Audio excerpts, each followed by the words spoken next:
Muy buenos días a todos. Espero disfruten de la temática del día de hoy. Vamos a desarrollar los fundamentos para el dimensionado, cálculo e instalación de sistemas fotovoltaicos on-grid y off-grid, es decir, los sistemas fotovoltaicos que están conectados a la red on-grid y los sistemas fotovoltaicos que trabajan de manera autónoma sin conectarse a ninguna red. También tenemos la oportunidad de compartir los sistemas fotovoltaicos híbridos, que son aquellos que pueden compartir con red o sin red. Para empezar a ver esos fundamentos, lo principal es conocer o describir el recurso energético solar. Lo primero que tenemos que saber del recurso energético solar es que se lo debemos al Sol. El Sol es nuestra estrella más cercana, más próxima, a la cual le debemos el 99% de las actividades de la Tierra, es decir, todo lo que se mueve en la Tierra, la vida y los procesos orgánicos y no orgánicos dependen en un 99% de la energía solar. Es decir, que la energía solar ha estado con nosotros desde antes de que se inventara el panel solar. El Sol se encuentra a 150 millones de kilómetros de la Tierra. Es una distancia que va variando a lo largo del año, ya que la órbita de la Tierra con respecto al Sol no es circular, sino elíptica. Es decir, tenemos momentos en los cuales estamos más cerca al Sol y otros en los que estamos más distantes. El Sol o la energía solar permanecerá esencialmente inalterable por varios miles de millones de años y ha cambiado muy poco en los últimos 3.000 millones de años y se estima que no cambiará mucho en los próximos 3.000 millones de años, por lo cual la energía solar puede considerarse una fuente renovable e inagotable de energía para la Tierra, y ese concepto lo podemos corroborar en el estado del arte. La energía que nos viene del Sol básicamente viene de su núcleo, en el cual se desarrolla el Sol es un enorme reactor de fusión nuclear.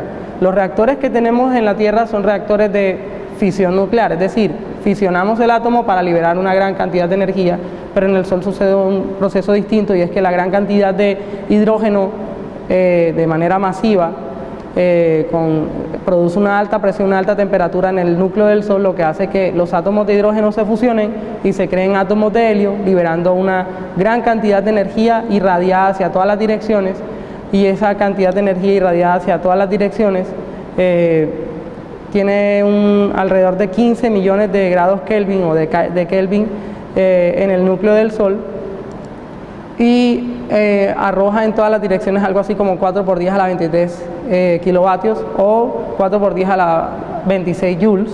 Esa energía se desprende del Sol y viaja a través del espacio en forma de radiación electromagnética. Otra de las cosas importantes que debemos saber es que el Sol, si bien es cierto que es una estrella que irradia en todas las direcciones energía en forma de luz, no tiene otro medio para transmitirnos la energía. Es decir, el Sol simplemente irradia la energía, pero el calor del Sol no entra a la Tierra ni por conducción ni por convección, sino por radiación. Son los tres medios de transferencia de calor: conducción, convección y radiación, y a nosotros nos llega por radiación. Ok.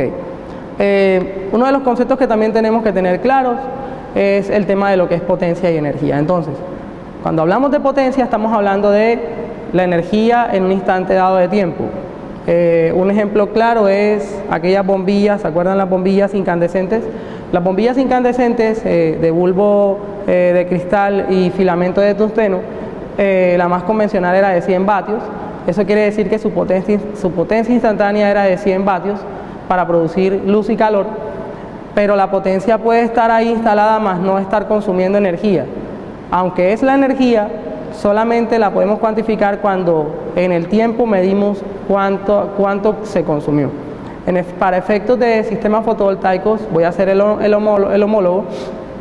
Nosotros en un metro cuadrado, en un día soleado, alrededor de las 12 del día, con cielo despejado y al nivel del mar, tenemos una irradiancia aproximada de 1000 vatios por cada metro cuadrado. Es decir, en un cuadrado de un metro cuadrado recibimos 1000 vatios.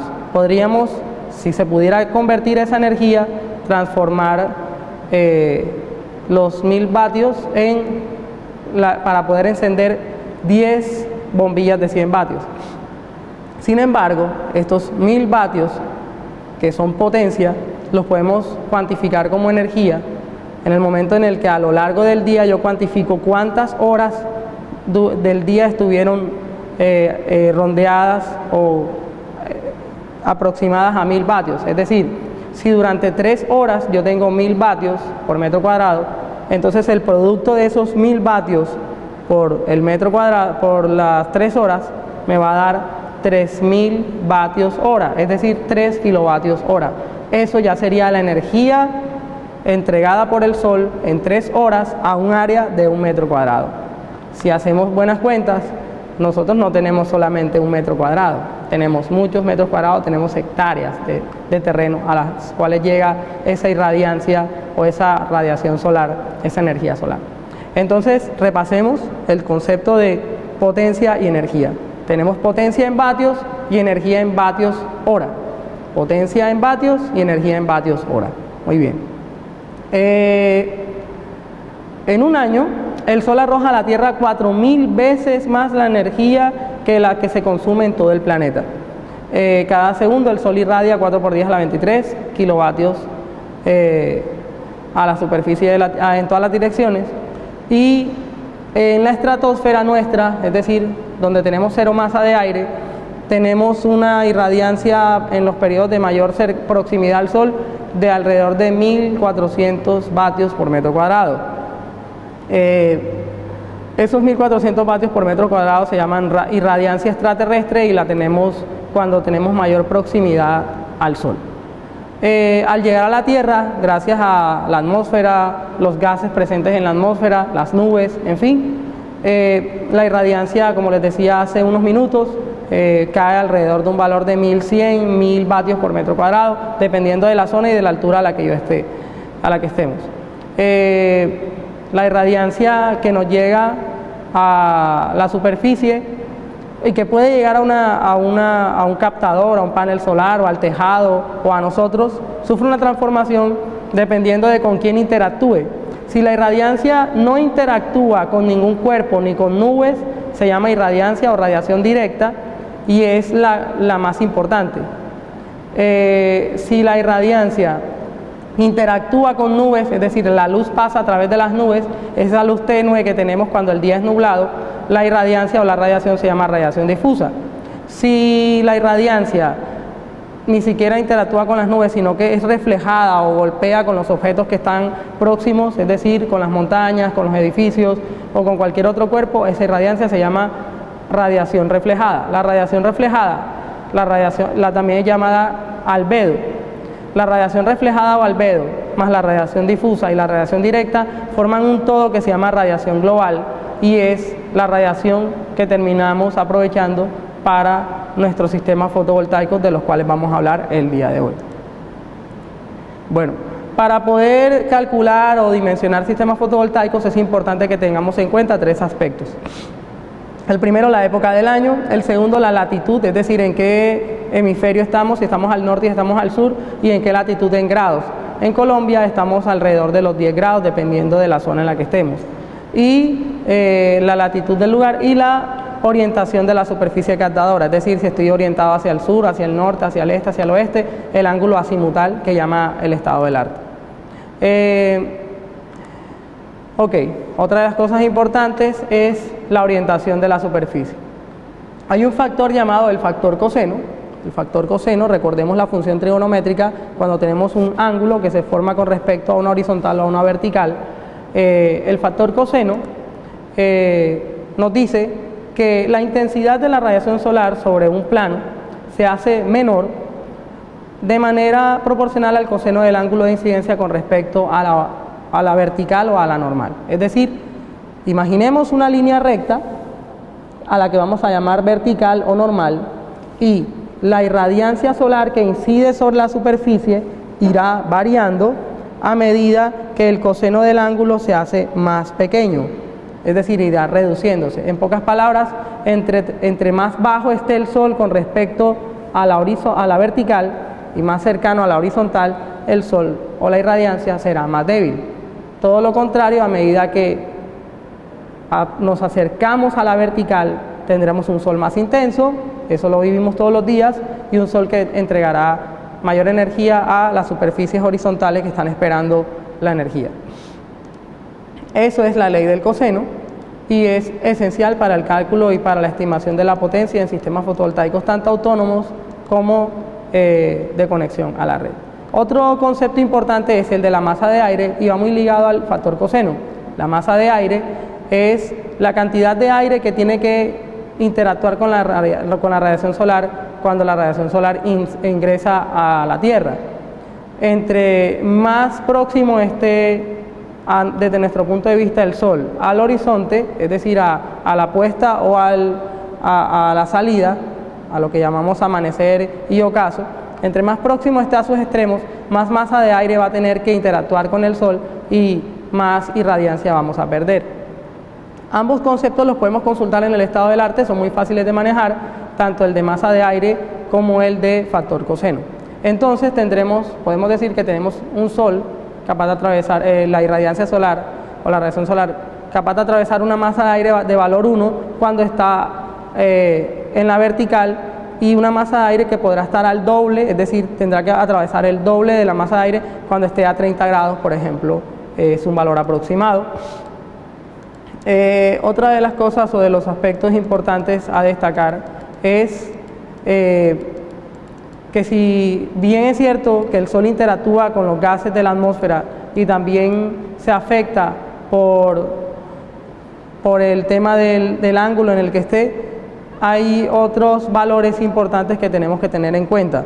La Tierra está inclinada con respecto a su propio eje 23.45 grados, es decir, no tenemos una Tierra que está recta con respecto al Sol, sino que está inclinada y que a lo largo del año va dando la vuelta, y el hemisferio sur y el hemisferio norte se exponen a diferentes cantidades de irradiancia a lo largo del año. Eso es lo que da origen a las conocidas estaciones, otoño, verano, invierno y primavera, y tiene unos puntos claves a lo largo del año o unas fechas. Por ejemplo, el solsticio de verano que acabamos de tener el 21 de junio es el momento en el que la Tierra alcanza su mayor declinación con respecto al Sol, 23.45 grados positivos.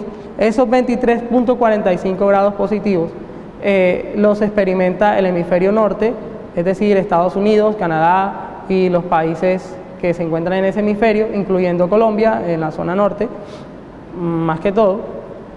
Eso implica que los rayos del Sol van a incidir de manera perpendicular o mucho más perpendiculares, más cercanos a la vertical en esas zonas para ese periodo del año, pero para el otro hemisferio, para el hemisferio sur, estarán experimentando el invierno.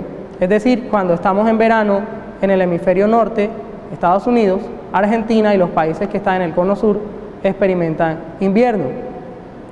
Es por eso que en diciembre muchas veces vemos que colocamos un canal de televisión argentino y están transmitiendo un torneo de fútbol que se llama el torneo de verano, ¿verdad? Y decimos, pero ¿cómo así? Si mientras en el canal americano estamos viendo a Santa Claus con la nieve, en Argentina estamos viendo un torneo de verano, son las 8 de la noche y aún hay luz solar. Es por esto, porque para el mes de diciembre, entonces es el solsticio de invierno del hemisferio norte, pero es solsticio de verano para el hemisferio sur. Exactamente el 21 de diciembre. El 22 de diciembre es el solsticio de invierno y el 21 de junio es el solsticio de verano, hablando del hemisferio norte. Y tenemos los equinoccios del 21 de marzo y el 23 de septiembre, que son los momentos en el que el Sol está a la misma distancia de la Tierra, o la Tierra a la misma distancia del Sol, no importa el lugar donde esté. Importante para esto y para qué nos sirva. Hablábamos al principio de que teníamos 3 aspectos para calcular sistemas fotovoltaicos. El primero era la época del año, ya entendemos por qué. El segundo es la latitud, que está muy ligado a eso, ¿verdad? Entonces hablemos de la latitud. Y el tercero es la orientación del lugar. Entonces, algo para concluir de la latitud es que la energía total incidente es muy superior en verano que en invierno, y todo eso depende de la latitud. La latitud nos va a servir para poder decidir a qué inclinación colocamos nuestros módulos fotovoltaicos. En este momento en la presentación podemos ver una animación que nos muestra cómo podemos calcular o estimar el ángulo en el cual vamos a colocar nuestros módulos fotovoltaicos. A ese valor lo vamos a llamar inclinación óptima. Ese ángulo de inclinación óptima nos permite, dependiendo de la latitud L del lugar, saber a qué inclinación ubicaremos nuestros paneles. Si hacemos este cálculo, por ejemplo, para Colombia, vamos a tener que la inclinación óptima es igual a la latitud menos 10 grados. Pero si nosotros tenemos 10 grados, eso nos dice que el módulo va a quedar horizontal, porque 10 menos 10 da 0. Entonces, ¿qué hacemos? Sí, es cierto, la inclinación óptima sería, en promedio para todo el año sería 0 grados, pero los sistemas fotovoltaicos pueden colocarse a la misma inclinación de la latitud donde están ubicados, solo si estamos en la zona tropical, es decir, entre los trópicos de Cáncer y Capricornio, como pasa con Colombia y los países de la zona tropical. Entonces, si yo fuera a ubicar un módulo fotovoltaico en mi zona a 10 grados, yo lo puedo colocar a 10 grados directamente. Por otro lado, si estoy en una zona más al norte o más al sur, ya tendría que hacer unos ajustes de latitud de acuerdo a la fórmula que acabamos de ver. Pero pensemos en Colombia, ubicamos nuestros módulos a 10 grados. Otra de las razones por las cuales los ubicamos a esa inclinación se debe a que los módulos fotovoltaicos reciben deposición de partículas de polvo, suciedades, y esa inclinación permite que la lluvia haga un lavado natural de la superficie de los módulos fotovoltaicos, o también le sirve al operario, al técnico, a la persona que vaya a hacer mantenimiento, para que limpie los módulos y las suciedades caigan por gravedad hasta el suelo. En la literatura podemos extender esta información, y de igual manera en la presentación anexa a esta videoconferencia podrán también ver la información más detallada. Entonces, para explicarlo de mejor manera, imaginemos, como lo vemos aquí en la imagen, la Tierra recibe la incidencia de los rayos del Sol, y esa incidencia, dependiendo de la inclinación de la Tierra, llegará de manera más perpendicular a un hemisferio que al otro. Por eso es que los rayos de luz deben estar llegando de manera perpendicular a la superficie horizontal, y a medida que yo aumento la latitud, la perpendicularidad va variando. No es lo mismo estar en el norte que estar en el centro o que estar en el sur, y el rayo de luz cae muy perpendicular sobre los países que están en el centro, como nosotros, pero los que están en el norte o en el sur caen de manera oblicua. Le corresponde a la persona que instala el módulo, al ingeniero, al diseñador, al técnico, corregir para que el módulo fotovoltaico se oriente de manera perpendicular.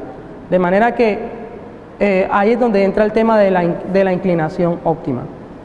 Pasemos. Bueno, tenemos el tema de aclarar que tenemos más 23.45 grados al norte y menos 23.45 grados al sur, dependiendo de la época del año. Y existe una fórmula para calcular la declinación exacta del ángulo de la Tierra con respecto al Sol, dependiendo del día del año. Les comparto la imagen, es esta que vemos acá en la presentación, donde nos dice que el ángulo de declinación es 23.45 grados por el seno de 2pi, que equivale a 360 grados, por 284 más n, donde n es el número del día del año, sobre 365 grados. Y la tabla del día del año la podemos ver acá. Por ejemplo, si estamos el 1 de enero, n vale 1, pero si estamos el 31 de diciembre, n vale 365, que es el número total de días del año. Si estamos el 1 de marzo, entonces estamos en el día 60 del año, 59 más 1, 60.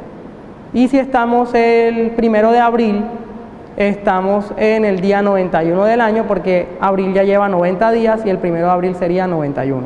De igual manera para agosto, por ejemplo, hoy estamos vamos a suponer que estamos a 7, 8 de agosto, sería sumarle a agosto 212 más los 7 días que llevamos, eso da 219 días. Simplemente ingresamos ese valor en la fórmula, aplicamos los datos y nos dice a qué ángulo de declinación. Para el 21 de junio siempre nos va a dar 23.45 positivo, y para el 22 de diciembre nos va a dar menos 23.45. Bueno, ahora hablemos de los ángulos de la posición del Sol desde nuestro punto de vista. Todos sabemos que es la Tierra la que se mueve, aunque en realidad se mueven todos los cuerpos, incluyendo el Sol a través de la galaxia, pero Para efectos de estos sistemas hablaremos de la posición del Sol con respecto a la Tierra, porque es movimiento relativo, y tenemos que el Sol va a tener diferentes posiciones. En realidad vamos a hablar de 3 ángulos. El primero es el ángulo azimutal o cenital, el ángulo azimutal, perdón, o azimut. El ángulo azimutal lo vamos a identificar porque su símbolo, como lo vemos acá en la animación, parece un tridente o un trinche. Ese símbolo del ángulo azimutal nos permite ver en qué orientación tenemos el Sol. Es decir, si el Sol puede estar a cualquier altura, pero lo podemos tener la cara de nuestro sistema fotovoltaico orientada hacia allá, o hacia el oeste, o hacia el sur, o hacia el este, o hacia el norte, dependiendo del sistema de coordenadas, cómo estemos ubicados. Entonces a ese ángulo lo vamos a llamar ángulo azimutal.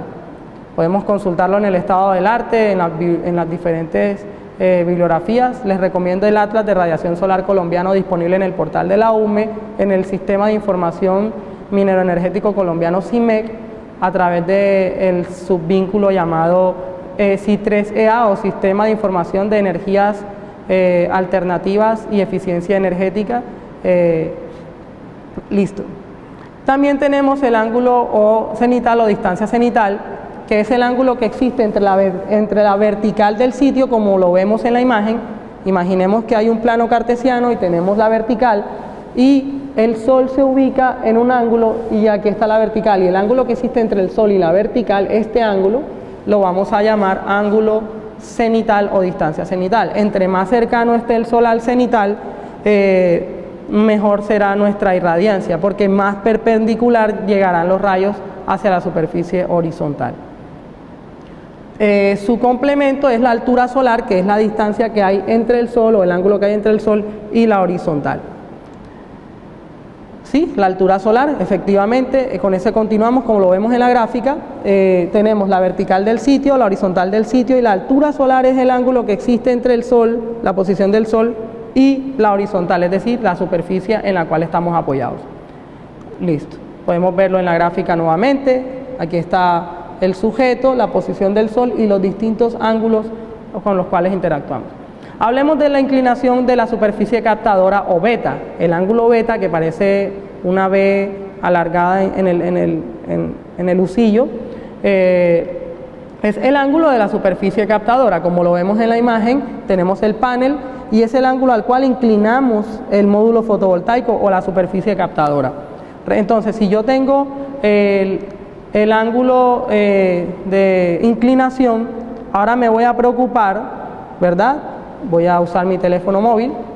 Este es el ángulo de inclinación, está inclinado, pero además de eso me debo preocupar por el ángulo azimutal, que es el ángulo de orientación. Es decir, si ya lo inclino así, ahora ¿para dónde va a mirar mi módulo? ¿Sí? ¿Va a mirar así o va a mirar así? Este es el ángulo azimutal, el de rotación. Miro hacia el norte, miro hacia el sur, miro hacia el este o hacia el oeste. Y mi ángulo de inclinación, beta de inclinación. Esos son los dos ángulos que debo tener en cuenta para mi sistema de captación o mi sistema fotovoltaico. Bueno, otra de las cosas importantes es la carta solar, que la podemos construir con la fórmula de la que ya hablamos.